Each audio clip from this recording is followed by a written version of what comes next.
La Voz de la Mañana en estado de situación, con la conducción de César Barrios y Anaí Acevedo. Noticias, informes y entrevistas. Una producción de La Mañana por Radio Oriental.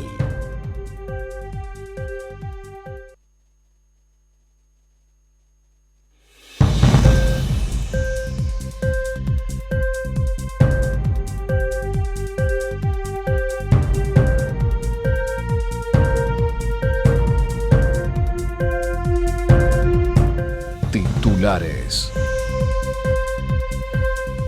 Muy buenos días, esta es la edición semanal de La Voz de la Mañana. 104 años al servicio de las libertades públicas. 7 de la mañana en punto del sábado 24 de abril. Tenemos una jornada lluviosa en la ciudad de Montevideo. Buenos días, César, ¿cómo estás? Muy buenos días, Saraí. Muy buenos días a la audiencia. Comenzamos repasando algunos temas destacados de las últimas jornadas. SINAE reportó 28.749 casos activos de COVID-19 este viernes 23. Según informa el portal de Presidencia, se detectaron 3.658 nuevos casos de COVID-19. Al día de hoy, en los 19 departamentos se registran casos activos. Hay 512 pacientes en centros de terapia intensiva y se confirmaron 67 fallecimientos. Hasta el momento, son 2.227 las defunciones posteriores a diagnósticos de COVID-19 en Uruguay. Desde que se declaró la emergencia sanitaria el 13 de marzo de 2020, se registraron 179.537 casos positivos de coronavirus en todo el territorio nacional. Actualizamos los datos de vacunación. Vamos con los últimos datos que tenemos de vacunación de la hora 1 del día de hoy. Los vacunados con la primera dosis, 1.113.353, con la segunda dosis 466.639, el total de dosis país, o sea, sumado a los vacunados con la dosis 1, la dosis 2, 1.579.992. Las dosis cada 100 habitantes, 45,7. A partir de mañana, los agendados son 64.806 con la primera dosis y con la segunda dosis, a partir de mañana, 674.092. Para el día de hoy, con agenda cerrada, van a ver con la dosis 1, 9.679 vacunados y con la dosis 2, 12.374. Como se puede observar, ya a partir de mañana se comienzan a aplicar más segundas dosis que primeras dosis. Por otra parte, a nivel global, Uruguay se encuentra en el nivel de vacunación, está en el 7º lugar, con un total de 31,14% de la población vacunada. Y en cuanto a la cantidad de dosis por habitantes, está con 1.15, en el primer lugar a nivel mundial, seguido por Bajair con 1.02 y en tercer lugar Emiratos Árabes Unidos con el 0,89 dosis por habitante. Por otra parte, Argentina tiene 0.24 y Brasil 0.2. Bien, hoy a las 7:20 de la mañana, en un ratito nada más, llega al aeropuerto de Carrasco desde Alemania una donación de Arabia Saudita para el Ministerio de Salud Pública de equipos por valor a $1.700.000. La mañana pudo saber que el equipo incluye respiradores mecánicos, equipamientos para CTI y equipos de protección personal como túnicas y tapabocas. En cuanto al destino final de las donaciones, aún no se ha decidido, pero posiblemente vayan a los prestadores públicos, entre ellos ACE y hospitales militar y policial, para reforzar los equipamientos o inclusive habilitar algunas camas más. La donación surge a través de las relaciones diplomáticas entre Arabia Saudita y Uruguay, con participación de la Cancillería y la Embajada. Por otra parte, el martes 27 arriba a Uruguay una delegación israelí compuesta por profesionales de la salud que realizarán una visita técnica a los diferentes centros COVID del país, locales de ACE y diversos CTIs. A su vez, donarán $200.000 en equipos médicos. En tanto, la Comisión para el Seguimiento de la Pandemia mantuvo el pasado martes una reunión virtual con los coordinadores del Grupo Asesor Científico Honorario, que son Rafael Radi, Henry Cohen y Fernando Paganini. Tras el encuentro, el senador Gustavo Penades, quien fue designado presidente de la comisión, dijo que el país sigue en una situación delicada, pero lo positivo es que comienzan a verse algunos resultados que están vinculados esencialmente a la reducción de la movilidad. Indicó además que desde el GACH resaltaron que se comienza a ver una disminución importante de contagios y de desarrollo de la enfermedad en el personal de la salud. Eso implicaría que la vacuna que se comenzó a dar empieza a dar resultados, agregó Penades. El plan de vacunación contra la pandemia de COVID-19 se viene desarrollando rápidamente y ya existe un importante porcentaje de la población con una o las 2 dosis suministradas. El ministro de Salud Pública, Daniel Salinas, comentó que antes del 3 de mayo, todos los mayores de 70 años estarán vacunados con al menos una de las dosis de la vacuna que les corresponde. Más titulares. El Ejecutivo facilitará la creación de 15.000 puestos de trabajo. El pasado miércoles el presidente de la República, Luis Lacalle Pou, recibió en la Torre Ejecutiva a los líderes de los partidos políticos que integran la coalición gobernante. Del encuentro participaron, además del presidente, Guido Manini Ríos por Cabildo Abierto, Julio María Sanguinetti por el Partido Colorado, Pablo Iturralde por el Partido Nacional, Edgardo Novik por el Partido de la Gente y Pablo Mieres por el Partido Independiente. En la ocasión se presentó un programa de trabajo solidario que alcanzará a 15.000 uruguayos cuya extensión será por 5 meses y los jornales serán de 15.000 pesos por quincena. Se anunció que se presentará un proyecto de ley a la brevedad. Sanguinetti subrayó que se trata de un ofrecimiento de trabajo para aquellas personas que no están amparadas en el seguro de paro ni en ningún otro mecanismo de seguridad que tiene el país. El ministro Mieres, en tanto, destacó que lo más digno que hay es que alguien pueda recibir un ingreso a cambio de un trabajo real y que para llegar a él cuenta con la garantía del sorteo. Más titulares. Cabildo Abierto por unanimidad priorizó las garantías en decisiones sobre polémicos proyectos de ley. La mesa política de Cabildo Abierto, reunida el pasado miércoles, resolvió no apoyar la solicitud de extender el plazo de la recolección de firmas para derogar algunos artículos de la ley de urgente consideración. Además, expresó que impulsará modificaciones a la reforma del artículo 224 del Código Penal y manifestó apoyo y respaldo al ministro Salinas por lo actuado respecto a la pandemia. El senador Guido Manini Ríos dijo que ese partido resolvió no dar lugar a lo solicitado por la Comisión Pro Referéndum contra el LUC en virtud de que el planteo no se ajusta a lo previsto en el artículo 79 de la Constitución de la República. El artículo 79 señala que los ciudadanos podrán interponer el recurso de referéndum contra leyes. Para eso se requerirá la firma del 25% de los habilitados dentro del año de promulgación de la ley en cuestión. El senador aclaró que la resolución adoptada se tomó después de haber examinado en profundidad los argumentos de los peticionantes, que se resumen en la situación de excepcionalidad que atraviesa el país por la pandemia y los eventuales obstáculos que esto puede implicar para recoger las firmas necesarias. Cabildo Abierto entiende que debe prevalecer un criterio de sujeción a lo dispuesto en nuestra Carta Magna, cuyo contenido es muy claro al establecer el plazo de 1 año, y cualquier modificación implicaría la realización de una consulta del cuerpo electoral. Profundizó su argumentación señalando que el partido que lidera ha manifestado su claro apego a la Constitución de la República y la mesa política entiende que no se debe dar lugar a interpretaciones contrarias al espíritu de la norma máxima y que no hay legislación alguna superior a la misma. La Constitución no se puede manejar según las circunstancias, de lo contrario nada impediría que más adelante por alguna razón se posterguen elecciones nacionales o cualquier acción que indique la Constitución, sostuvo Manini. En segundo término, Manini transmitió la posición de Cabildo Abierto sobre el proyecto de ley que a iniciativa del Poder Ejecutivo modifique el artículo 224 del Código Penal. La mesa política resolvió no acompañar el proyecto de ley, así como fue aprobado en diputados, y señaló que cuando se trate en el Senado propondrá modificaciones buscando dar garantías, porque no se quiere dar un cheque en blanco que permita al Poder Ejecutivo establecer cuáles son delitos y cuáles no. El artículo 224 del Código Penal trata del daño por violación de las disposiciones sanitarias y atiende la necesidad de impedir la introducción o propagación en el territorio nacional de enfermedades epidémicas o contagiosas de cualquier naturaleza que causare daño a la salud humana o animal. La modificación propuesta pretende penalizar no solo a quienes causen daño y se compruebe, sino a las personas que pongan en peligro efectivo la salud, sea animal o humana. Cabildo Abierto buscará establecer por ley y no por disposiciones o decretos del Poder Ejecutivo cuáles son las situaciones por las cuales se configura el delito de peligro, dijo Manini. Más titulares. Altos funcionarios de Estados Unidos destacan tradición pragmática y de liderazgo de Uruguay.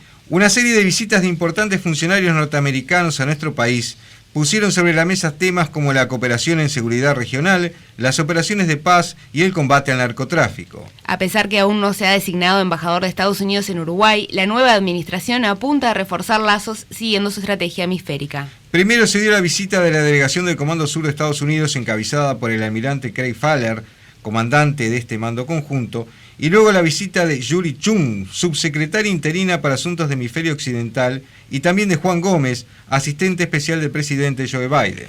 Durante los días 6 y 7 de abril, la delegación estuvo en nuestro país y se reunió con el ministro de Defensa, Javier García, y el jefe de Estado Mayor de la Defensa de Uruguay, Gustavo Fajardo, con quienes habló sobre la cooperación militar en programas de capacitación, colaboración en operaciones de paz y formas para combatir la pesca ilegal en la región. Sobre las operaciones de paz, Faller destacó la importancia que logró Uruguay a nivel internacional por las aptitudes y acciones de su personal en las misiones de paz.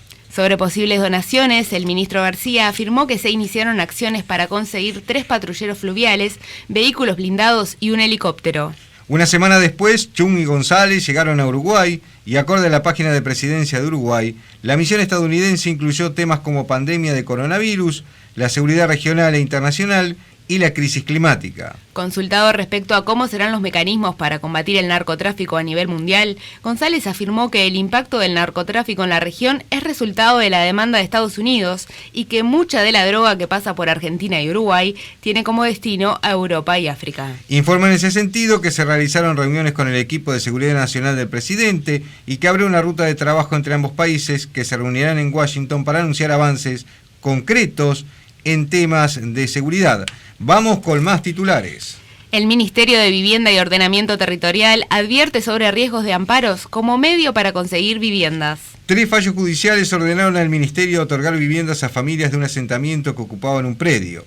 Desde la cartera consideran que la decisión altera el procedimiento de adjudicación del Ministerio, afectando a otras personas y generando un antecedente que preocupa a las autoridades. El Ministerio de Vivienda decidió apelar los fallos de la justicia, aunque la ministra Irene Moreira dijo que la apelación no es contra el fin en sí mismo, o sea que personas vulnerables obtengan su casa, sino contra el medio utilizado. Se dio un ataque contra el derecho de otras personas, señaló Moreira, porque esas viviendas ya estaban adjudicadas a quienes habían completado diferentes procesos ante la administración. Explicó además que en el caso del asentamiento Nuevo Comienzo se han mantenido contactos con la Intendencia de Montevideo, con los propietarios del terreno y con quienes lo habitan, buscando soluciones como la colocación de canillas públicas y qué programas del Ministerio les podrían servir para salir de esa situación. La jerarca remarcó que la entrega de viviendas por parte del Ministerio se realiza acompañada de un seguimiento de la familia, brindándoles diferentes apoyos que no se pudieron realizar en esta ocasión. El déficit habitacional de Uruguay es de 70.000 viviendas, alcanzando a más de 200.000 personas, y la cantidad de asentamientos se ubica entre 600 y 650, con 300 solo en Montevideo aproximadamente.